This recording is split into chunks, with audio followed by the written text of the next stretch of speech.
Fala, meus parceiros e parceiras, vocês estão bom? Bom, antes de começar o vídeo, eu quero que se vocês puderem deixar o like ou se inscrever no canal, eu ficarei feliz, tá bom? Bom, o tema de hoje vai ser República Populista, ou período democrático, se assim vocês preferem chamar. Um período da história que vai começar em 1946 com a redemocratização do Brasil após a renúncia de Getúlio Vargas e vai acabar em 1964 com a ditadura militar, cujo algum certo país apoiou nossa ditadura, que eu também não quero citar nomes. O Brasil finalmente estava ansioso para este tema, não vejava a hora de começar a falar da República Populista como você havia prometido. Bom, pode começar, estou pronto para ouvir tudinho que você tem para falar para nós hoje. Começaremos falando da República Populista, ou período democrático, como assim nos preferem chamar. Um período da história que vai começar em 1946, democratizando o Brasil após a renúncia de Getúlio Vargas, e assim acabando em 1964 com a ditadura militar. Por causa de tudo que estava acontecendo, o Brasil vai viver um período de democracia, onde todos os presidentes devem seguir com a Constituição que será criada. Porém, é importante inserir esse período no contexto da Guerra Fria, já que quem rompe relações com os Estados Unidos não conseguia cumprir todos com seu mandato. Mas, nosso antigo presidente Getúlio Vargas, na política, aliás, alguns anos depois ele vai conseguir voltar, e isso é muito bom. Agora, como senador, o nome desse período se dá porque o presidente agora vão saber conversar mais com as classes populares, algo herdado até mesmo da era Vargas. O primeiro presidente da República Populista foi Eurico Gaspar Dutra, que ficou no poder de 1946 a 1950, um general do exército brasileiro com apoio de Vargas devido à sua amizade. Durante o governo, ele se alinha ao lado dos Estados Unidos na Guerra Fria, resultando tanto em investimentos estadunidenses quanto de dívidas brasileiras, e criada a Constituição Liberal e Democrática em 46, um marco muito importante para nós, já que agora homens quanto mulheres poderiam votar, e foi daí que veio o voto secreto. Ó, para vocês verem como tudo tem seu lado negativo e seu lado positivo. Nós brasileiros não éramos muito desenvolvidos em certos setores, então foi criado o Plano SEIT, saúde, alimentação, transporte e energia. E com isso a inauguração de hidrelétricas e rodovias, mas ficando apenas nisso, não sendo um plano que cumpriu muita coisa. Depois de Dutra, quem vai entrar no poder vai ser Getúlio Vargas. Ué, mas ele tá de novo?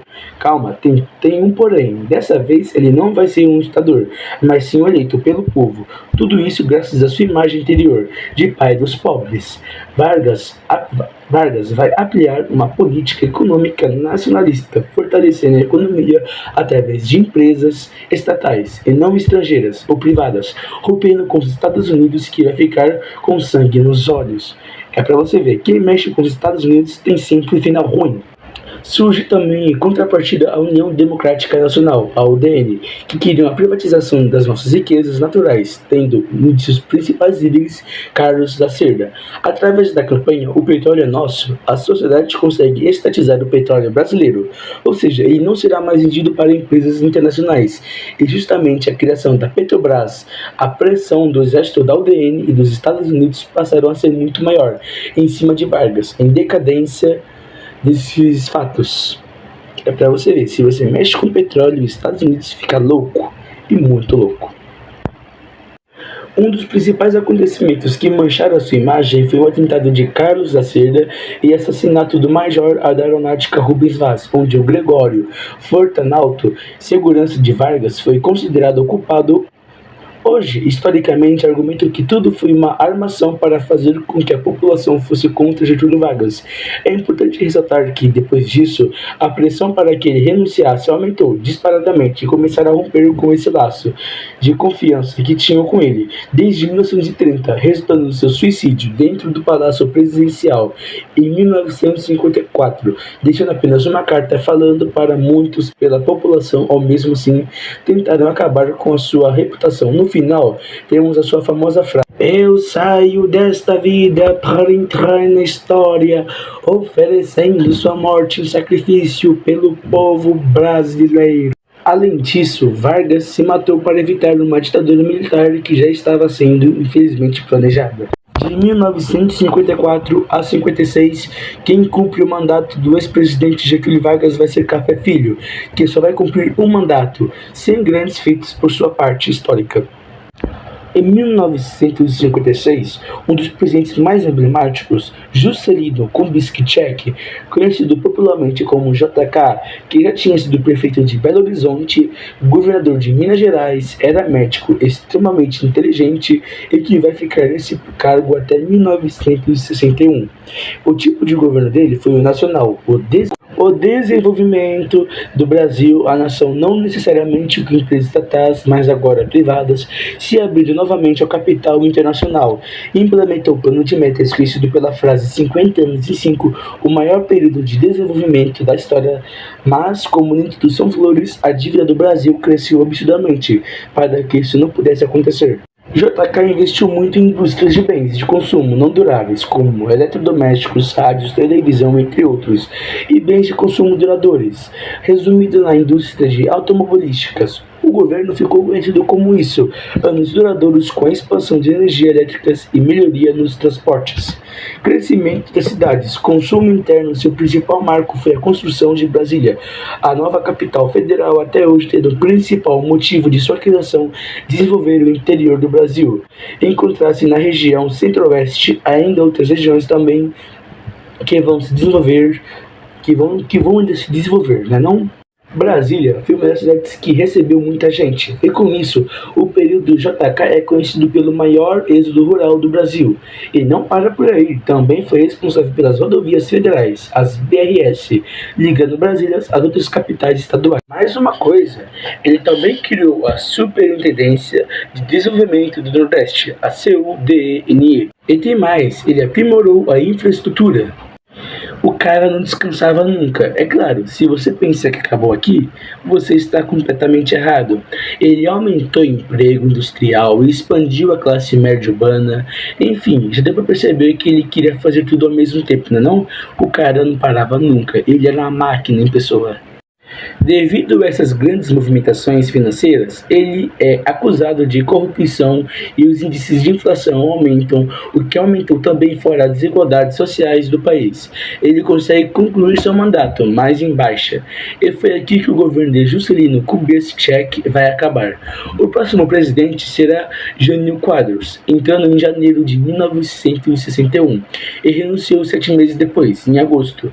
A sua campanha foi a corrupção, tendo como seu símbolo a vassourina, criado até um jingle especificamente para isso, extremamente populista, tanto que falam que ele andava até com um sanduíche de mortandela no paletó para dizer que era do povão.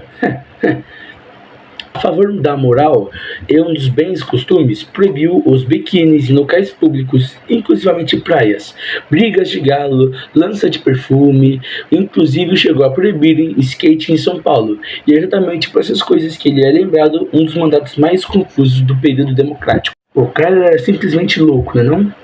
Mas foi quando ele fez a carreira dele ia acabar de vez.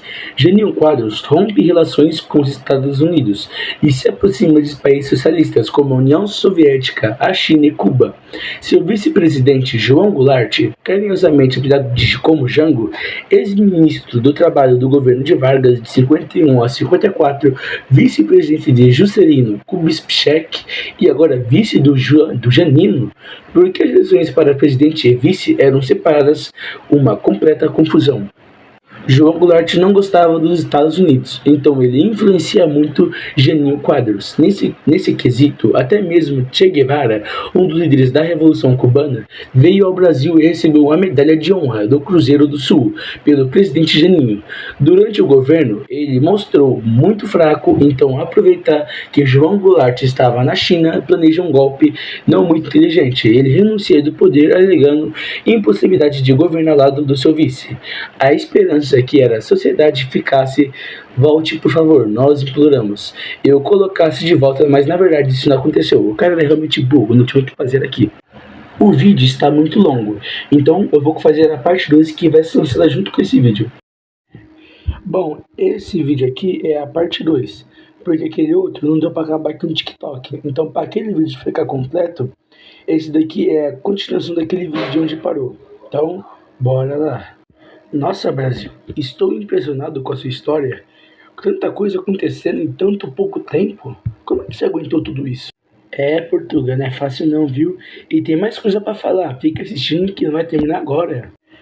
Com a renúncia de Janino Quadros, quem assumiu temporariamente foi Ranizeri Mazili, o presidente da Câmara dos Deputados, já que João Goulart ainda estava na China.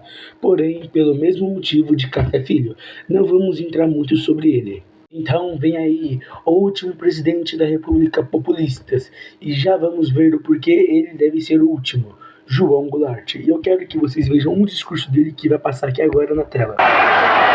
Trabalhadores do campo já poderão então ver concretizada, embora em parte, a sua mais sentida e justa reivindicação, aquela que dará um pedaço de terra própria para ele trabalhar, um pedaço de terra para ele cultivar. Aí então, o trabalhador e a sua família sofrida, irá trabalhar para ele, porque até aqui ele trabalha para os donos da terra que ele aluga, ou para os donos da terra que ele entrega sua produção.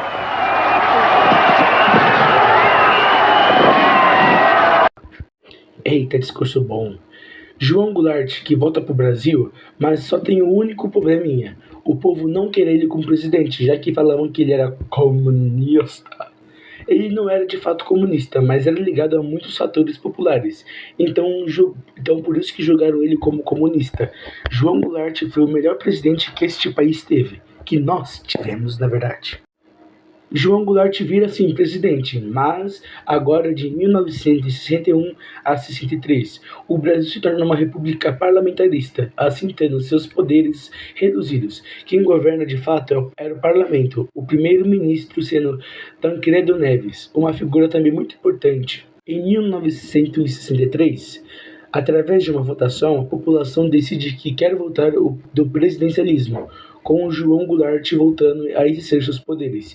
Diante disso, vem aí o Plano Trienal, uma proposta econômica que queria diminuir a dívida do período JK, comprando menos e devolvendo mais, o mercado inteiro, o que também não deu muito certo. Agora vamos falar de momentos super importantes. Ainda no governo de João Goulart são propostas as reformas de base, ou seja, reformular setores básicos como educação, eleitoral e a famosa reforma agrária, no sentido popular, ameaçando retirar as terras de grandes proprietários e de redistribuir para a população carente. Em 1964, ele anuncia essas reformas de base, o que causou uma enorme insatisfação dos setores grandes empresários, exército e a Igreja Católica, que na época tinha terras.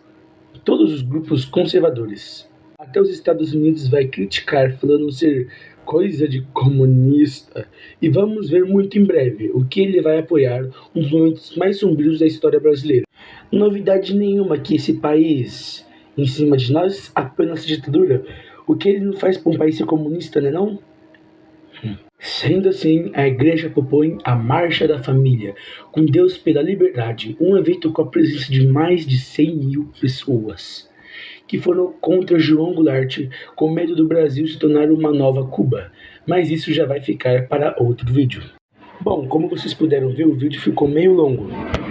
Eu quero agradecer o Rian e o Felipe. O Rian que fez o roteiro e o Felipe que está dando algumas edições. Então eu quero agradecer muito essas duas pessoas que me ajudaram a fazer isso. E sem eles, esse vídeo demoraria mais de um mês para ser feito. Porque o meu roteiro é ruim. Eu concordo que o Rian do roteiro ficou uma maravilha. Esse roteiro me ajudou muito. Então, se vocês puderem me seguir e ir no meu canal e se inscrever também, e no meu Instagram ou também, eu ficaria feliz. Isso é tudo e falou, galera. E até o próximo vídeo. E eu vou dar uma dica no que vai ser o próximo vídeo, no próximo shorts que sair hoje ou amanhã ainda, tá bom? Então, falou, até!